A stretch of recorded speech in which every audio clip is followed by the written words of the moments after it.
बिस्मिल्लाहिर्रहमानिर्रहीम। मुअज़्ज़ज़ नाज़रीन व सामीन, अल्लाह रब्बुल इज़्ज़त की तौफ़ीक और हुज़ूर अलैहिस्सलातु वस्सलाम के नालैन पाक के तसद्दुक़ से आज के इस मुख्तसर वीडियो क्लिप में हम जिस अहम मसला को डिस्कस करने जा रहे हैं वो है हालत रोज़ा में इंजेक्शन का हुक्म। तो मुअज़्ज़ज़ नाज़रीन, अपने ज़हन में रख लें कि कोई भी चीज़ अगर इंसान के जिस्म में कहीं से भी दाखिल होती है, वो मुंह से दाखिल हो, वो नाक से हो, वो कान से हो, वो दवा की सूरत में हो या ग़ज़ा की सूरत में, इन तमाम सूरतों के अंदर रोज़ा टूट जाएगा। चूँकि ताजदार कायनात सल्लल्लाहु ताला अलैहि वसल्लम में हदीस पाक में इरशाद फरमाया, हज़रत आयशा सिद्दीक़ा रज़ियल्लाहु ताला अन्हा रिवायत करती हैं कि हुज़ूर इस्लाम ने फरमाया, अल इफ़्तारु मिम्मा दाखला वलैसा मिम्मा खरजा, कि जिस्म में अगर कोई चीज़ दाखिल होगी तो उससे रोज़ा टूट जाएगा और अगर जिस्म से कोई चीज़ निकलेगी तो उससे रोज़ा नहीं टूटेगा।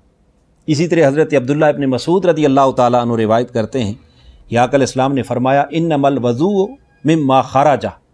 कि बेशक वज़ू जिस्म से किसी शय के निकलने से टूटता है, वस्सौमु मिम्मा दाखला, और इसी तरह रोज़ा जिस्म के अंदर किसी चीज़ के दाखिल होने से टूटता है। तो हम जो कुछ खाते पीते हैं वो दवा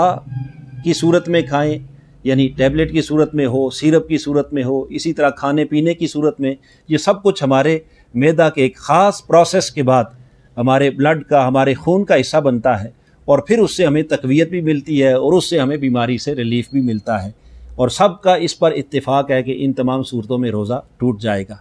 तो वही मकसद जो हम अपने मुंह से दवा या ग़ज़ा लेकर अपने मैदा के ज़रिए अपने ब्लड में उसे शामिल करने के बाद हासिल करते हैं, वो सारा मकसद उससे बदरजा औला हमें इंजेक्शन के ज़रिए डायरेक्ट मिल जाता है कि वहाँ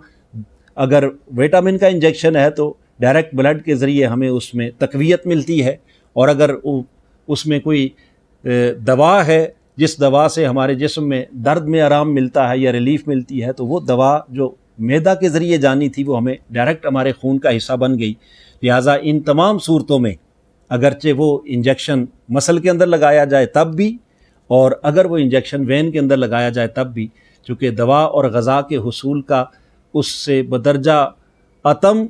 मकसद पूरा हो जाता है, और इस मकसद के पूरा होने की वजह से यकीनन रोज़ा टूट जाता है। चूँकि आका अलैहिस्सलातु वस्सलाम ने उसका बुनियादी उसूल ये बयान किया कि जिस्म में कोई चीज़ दाखिल होने से रोज़ा टूटेगा, ख़ारिज होने से नहीं। लिहाजा यहाँ से ज़िमनन ये बात भी अर्ज़ कर दूँ कि अगर कोई शख्स ब्लड टेस्ट के लिए अपने जिस्म से खून निकलवाता है तो उससे रोज़ा नहीं टूटेगा। इसी तरह अगर किसी को खून देता है तो इससे नहीं टूटेगा, अगर लगाएगा तो इससे यकीनन रोज़ा टूट जाएगा। अल्लाह पाक हमें अहकाम शरीयत को समझने की और उसके मुताबिक अमल की तौफ़ीक अता फ़रमाए।